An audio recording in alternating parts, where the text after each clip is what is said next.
Oi, aqui é o Mário. E a Michele. Bem-vindo ao quarto episódio da série sobre o Egito.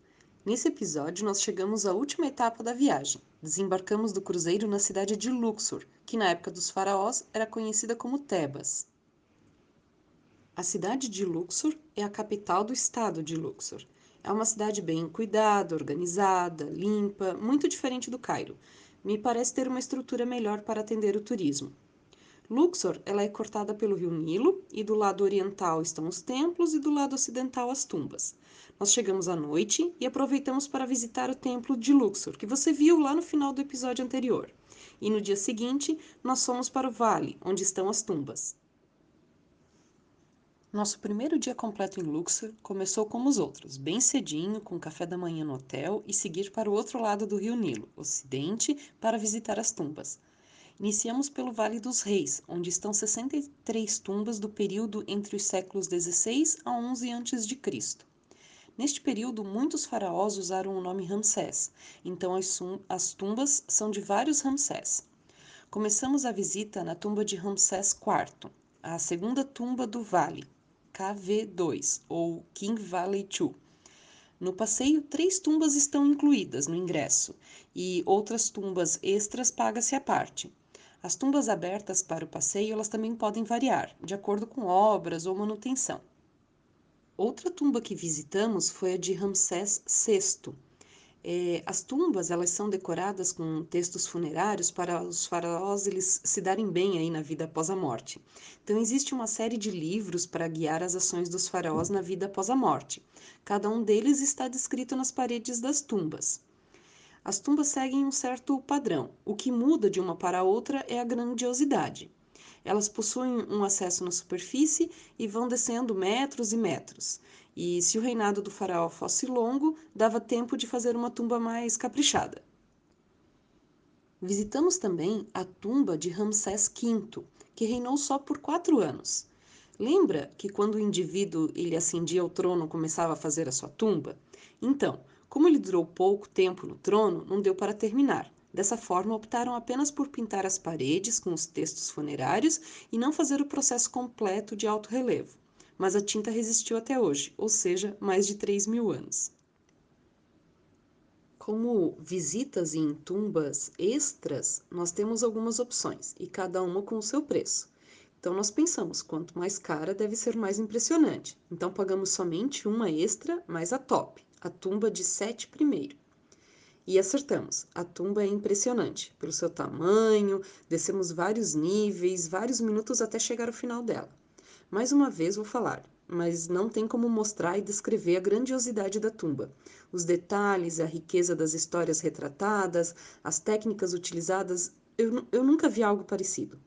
Destacamos a parede no final da tumba, o teto e uma das paredes durante a caminhada, até onde ficava o sarcófago.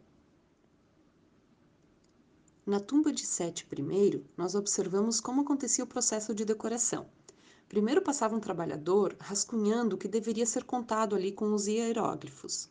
Perceba na imagem maior os traços vermelhos no interior dos hieróglifos. Depois vinha outro que desenhava em detalhes, fazendo as correções, para depois vir um trabalhador para fazer o alto relevo. E por fim, o trabalhador especializado na pintura. As tumbas estão distribuídas ao longo do vale. Todas estavam escondidas e esquecidas até o seu redescobrimento no século XVIII. Ainda hoje, novas tumbas estão sendo descobertas. Seguimos para o templo de Hatshepsut, a rainha faraó. Ela se destacou com a expansão do império, fazendo acordos comerciais e militares com os povos vizinhos, permitindo que o Egito se tornasse a superpotência da época. Der al-Medina é uma vila operária do Antigo Egito, para os artesãos que trabalhavam nas tumbas do Vale dos Reis. Não há um local comparável em que a organização, as interações sociais, as condições de vida e de trabalho de uma comunidade possam ser estudadas com tantos detalhes. A vila ela está disposta em um pequeno anfiteatro natural, a curta distância do Vale dos Reis, dos templos funerários e o Vale das Rainhas. A vila ela pode ter sido construída à parte da população em geral, a fim de preservar o sigilo devido à natureza sensível do trabalho realizado nas tumbas. O templo mortuário de Ramsés III é uma estrutura importante do período do Novo Reino. Além do seu tamanho, importância arquitetônica e artística, o templo é conhecido pelos relevos que o circundam e por protagonizar a derrota dos povos do mar durante o reinado de Ramsés III.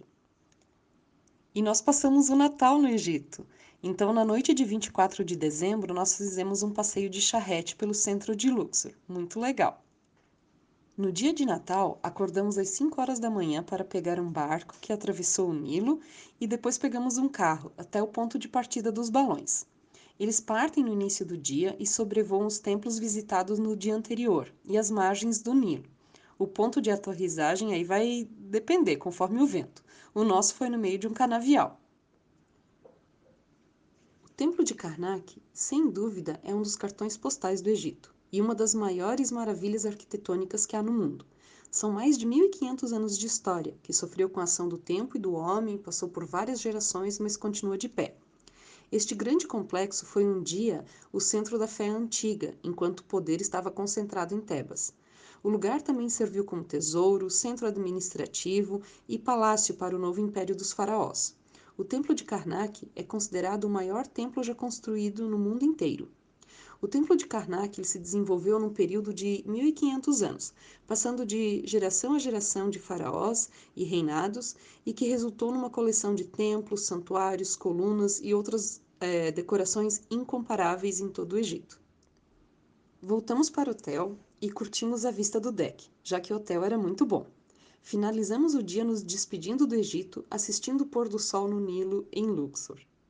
E o dia seguinte começou cedo mais uma vez, ida até o aeroporto de Luxor para um voo até o Cairo. Lá trocamos de terminal para pegar nosso voo até Marsella. E como não conseguimos trem por conta da greve, pegamos um carro até Lyon, mais 3 horas. E lá pelas 23 horas nós chegamos em casa. Ufa! Finalizamos aqui nossa série sobre o Egito.